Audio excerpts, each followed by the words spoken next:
Nowadays, K2 has a reputation of being much more dangerous than Everest, and it was no different back in 1939. Anyone venturing onto the mountain would be met with the constant risk of avalanches, being starved of oxygen, and a brutal cold that would lead to frostbite in minutes. But it was partially this danger that also made it so alluring. And it was also part of the reason why being the first to summit appealed so much to Fritz Wiessner. He was an incredibly capable climber. The stocky 5'6" German would cause something of a revolution in American climbing in the 1930s. He was the first to ascend countless mountains across the US, and it's safe to say that he would easily be the most experienced climber on this expedition. However, circumstances had meant he wasn't going to be able to choose the best climbers to go along with him. Due to there being almost no hope of public or private funding at the time, only those that could pay for themselves would be able to join Wiessner. Dudley Wolfe was someone who fit the bill for this reason. The son of a wealthy coffee merchant, he had spent most of his time skiing and racing sailing yachts, before finally taking up an interest in mountaineering. He wasn't particularly good, often needing guys to haul him up the mountain.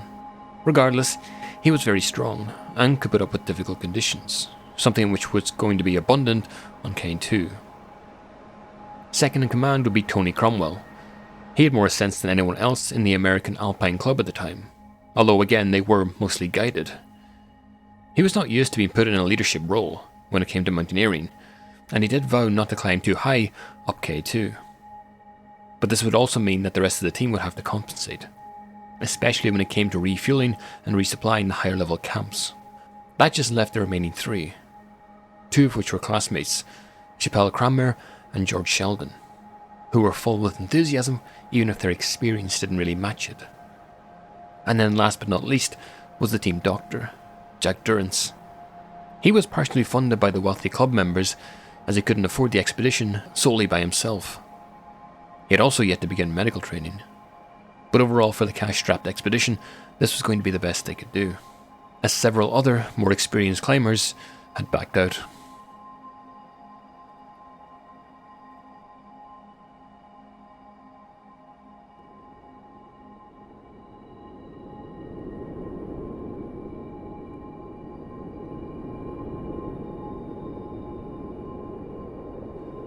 On May 27th, 1939, the group had managed to reach the base camp at the foot of K2, 16,500 feet up. Just getting to this point was an achievement in itself. Back in 1939, the only way of reaching this point was a 330-mile trek on foot and pony.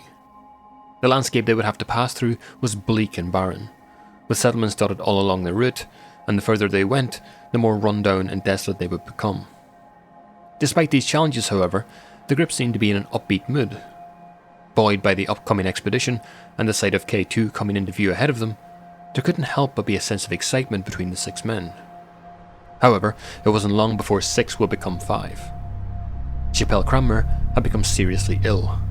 Suffering from a suspected pulmonary edema, it meant that the group's doctor was going to be put to the test almost instantly. Jack Durrance had to deliver artificial respiration for almost 2 hours, which ended up saving his life.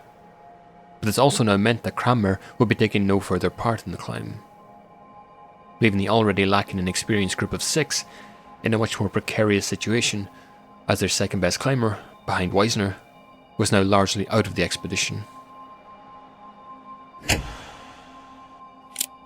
The expedition would set up several camps on their way to the summit, starting with Camp 1 above base camp all the way up to Camp 9 near the peak. These would typically hold supplies like food, fuel and tents. Supplies would then be ferried between each of these camps up the mountain, allowing climbers to slowly progress their way up, as opposed to having to climb it all in one go, which would be basically impossible. This system relied on strong communication up and down the length of the entire mountain. By June 5th, the group and their Sherpas had managed to carry an incredible 700 pounds from base camp to Camp 1. And it wasn't long after this, with the good weather and the eagerness of Wiessner to keep climbing, that Camp 2 was established the following day. In total, almost 1,520 kilograms of supplies would be ferried to Camp 2. This would serve as the main low-lying location for food and supplies for the group. It's at this point that Wiessner had left to go back to base camp, telling his second-in-command, Cromwell, to climb ahead to reach Camp 4. But Cromwell, due to his inexperience, had looked for almost any reason to delay further ascent up the mountain. he wasn't used to being the lead, especially on a mountain like K2. So when Wiessner returned from base camp, he was forced to lead climb it himself, taking an exhausting 2 days to complete. Then the group were hit with a powerful storm. Hurricane force winds battered Camp 2, and the temperatures at Camp 4 ended up reaching -2. All attempts at climbing further had to be postponed for a further 8 days until the storm passed. All the while, this served to eat into their available supplies and limited time on the mountain. But even during the storm, the need to ferry supplies continued regardless. Soon though, the group of 5 would be reduced again to 4, when George Sheldon would develop severely frostbitten toes, and thus be forced to head back to base camp to recover. He would take no further part in the expedition. The group of 4, alongside the Sherpas that had accompanied them, were now extremely overstretched. This also now meant that communication was going to be the most important thing for those still high up in the mountain. But with the Sherpas and the remaining 4 Americans having no common language between them, getting to the summit and back down was going to prove an incredibly difficult task. It wouldn't be long until Wiessner would push further up the mountain again. Braving the steep cliffs of the Abruzzi Ridge, he managed to get himself, Wolf, and their Sherpa to Camp 5. Almost immediately, though, another storm closed in, pinning them in place for 3 days. Leaving Wolf at Camp 5, Wiessner and his Sherpa pushed on higher once again, eager to make more progress, reaching Camp 6 on the 6th of July, and then the following day, finally reaching and establishing Camp 7 at 24,700 feet. But at this point they needed supplies to be sent further up. But the situation at Camp 4 was strange. There was no supplies there. Even further down the line, nothing had been moved up. If they were going to progress to the summit, there's no way they could do it under the current circumstances. This forced Wiessner to head back to Camp 2 to see what the hold-up in ferrying supplies higher was. Clearly communication was becoming an issue with those higher up the mountain, and those at low-lying camps. Seeing Wiessner appear at Camp 2, though, had an incredible impact on the group's morale. They had feared the worst, but with their newfound enthusiasm and hearing about just how much progress Wiessner had made up the mountain, it caused a flurry of activity trying to get supplies up to the camps once again. But the environment was finally starting to take its toll on the group. At Camp 5, Durrance had found frostbite on the toes of Wolf, and reaching Camp 4 for the Sherpas and those carrying supplies was becoming increasingly difficult. Ignoring Durrance's advice to take Wolf down, Wiessner allowed him to continue up the mountain. It was at this point where the group was split. Exhausted by the climb to Camp 7, Durrance and 4 of the Sherpas would return to Camp 4, while Wiessner, Wolf, and 3 additional Sherpas remained at 7 that night. The next day, Camp 8 would be established for the first time, and then a never-ending need to resupply from below would begin once again. Their supply lines were now becoming dangerously overextended. The weariness of everyone involved was becoming apparent. With the summit party now at home in Camp 8, they were feeling optimistic about a summit attempt. Meanwhile, Durrance had barely made it to Camp 4. He was done. Suffering from hypoxia, he was in no state to continue. But with the aid of frostbitten Sherpas, he managed to make it down to Camp 2, where he joined those already injured. At Camp 2, there was a feeling of a complete apathy. None of the expedition group would be capable of heading up the mountain again. From this point on, there would now be no direct communication between the members of the expedition at the low camps and that of the summit party. The Sherpas midway up the mountain had been told to keep resupplies going, but whether they had truly understood what they had to do, no one really knew.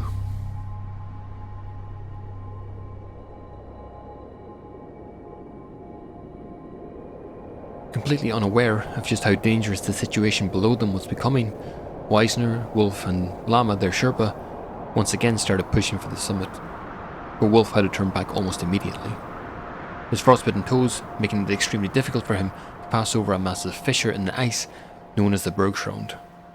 With Wolf returning to Camp 8, Camp 9 would be established just above the Bergschrund. Wiessner had been filled with optimism at this point.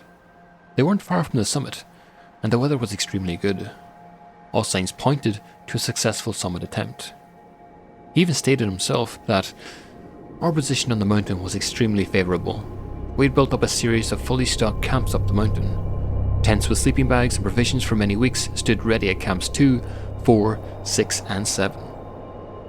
Wolf stood at Camp 8 with further supplies, if indeed he was not already on the way up to us. And here at Camp 9, we had provisions for 6 days, and gasoline for a longer period than that. Then both of them tried for the summit. Leaving Camp 9 at 9 AM, they pushed further up, having to go through an incredibly tough rock climb that, if they were on the ground and rested, might not be too difficult. But the big and strong llama struggled immensely with the technical climb. It ended up taking them over 9 hours to complete.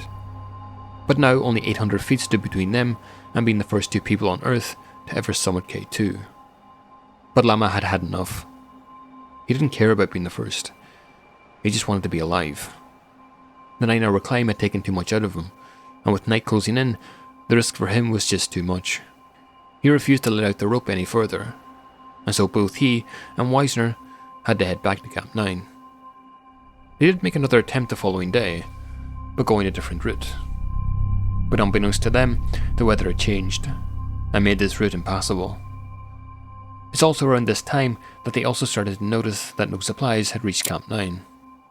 Although not worried, it meant that they would have to travel back down to Camp 8 to get more, before they could even think about attempting the summit again. Below the summit party, the 4 Sherpas at Camps 6 and 7, unaware of what to do, had moved to Camp 4 seeking comfort. Eventually though, they were given instructions to go up the mountain and ferry goods up to Camp 6, 7 and even as far as Camp 8.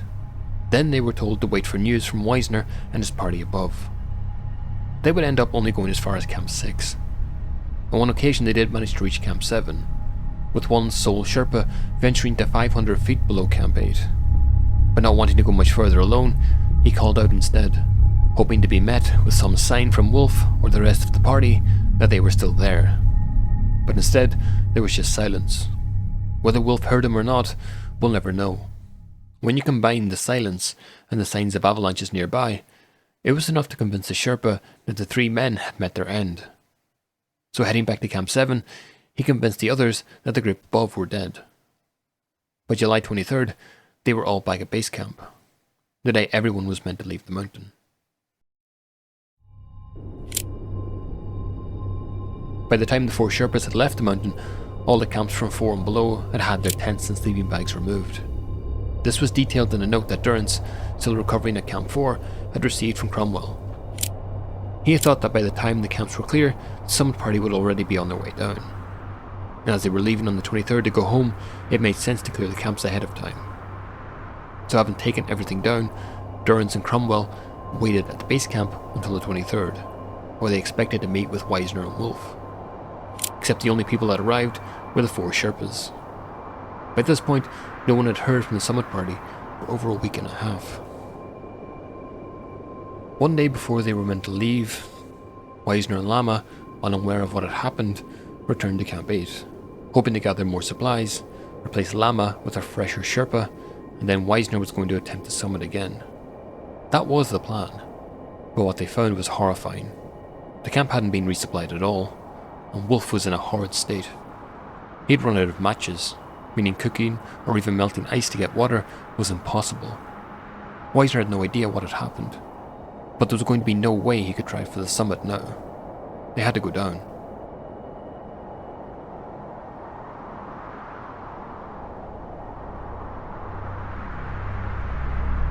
Of the 3 stuck at Camp 8, only Wiessner was really fresh enough to not feel completely drained from the trek down to Camp 7.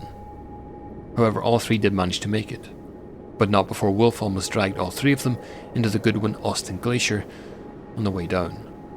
Luckily, they were all tethered together, but his fall injured the already exhausted Llama, who had the rope wrapped around his waist.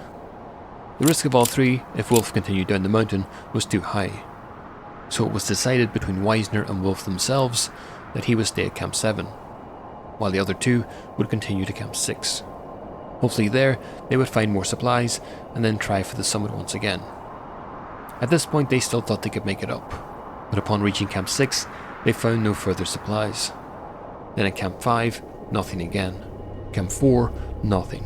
3, nothing. 2, nothing. 1, nothing. They reached base camp on the 24th of July, barely able to walk, both completely dead on their feet. Wiessner was furious about being left on the mountain, accusing Cromwell of trying to murder them, with Cromwell in turn accusing Wiessner of abandoning Wolf at Camp 7.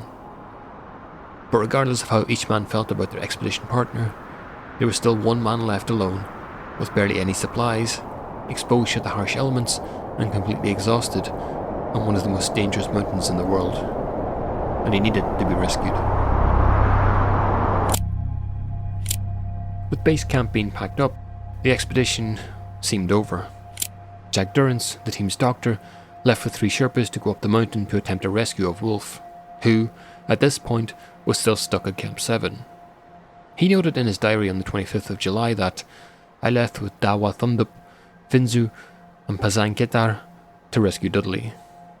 Reaching Camp 4 in 2 days, they made good progress, but only 2 Sherpas out of all 4 of them had enough energy to continue up the mountain to Camp 6. The others would head back down. The following day, 2 more Sherpas would leave from base camp. Climbing extremely quickly, they managed to reach Camp 6 all in 1 day, a feat that wouldn't be matched for decades. The following day, 3 from the group of 4 at Camp 6 would push on to Camp 7. Finally seeing Wolf there alone for the first time in what seemed like forever. He was in a terribly bad state. Trapped inside his tent, he was covered in urine and feces. He seemed dejected and had almost no desire to go down the mountain. Frustrated by the situation, he refused to even read the letters from the expedition team members sent up for him. In the end, he refused to go down with the men and told the 3 Sherpas to come back for him the following day when he would be ready to descend. So they did what they were told and returned to Camp 6. But in a cruel turn of fate, a storm would pass through the camp, pinning them at Camp 6 for the following 2 days. When it cleared, the 3 men set off once again. The lone Sherpa, Tesri Norbu, would wait at Camp 6 for a further 2 days, which is more than enough time to get to Camp 7 and get back down again. When none of the 4 men returned, he realized that something terrible had happened. He basically ran down the mountain. Throwing caution to the wind, he reached base camp that same day. Wiessner, perhaps not fully contemplating the gravity of what was happening, stated, "No, it seems impossible that anything could have happened to such an able group." Wiessner himself was going to make one last attempt up the mountain.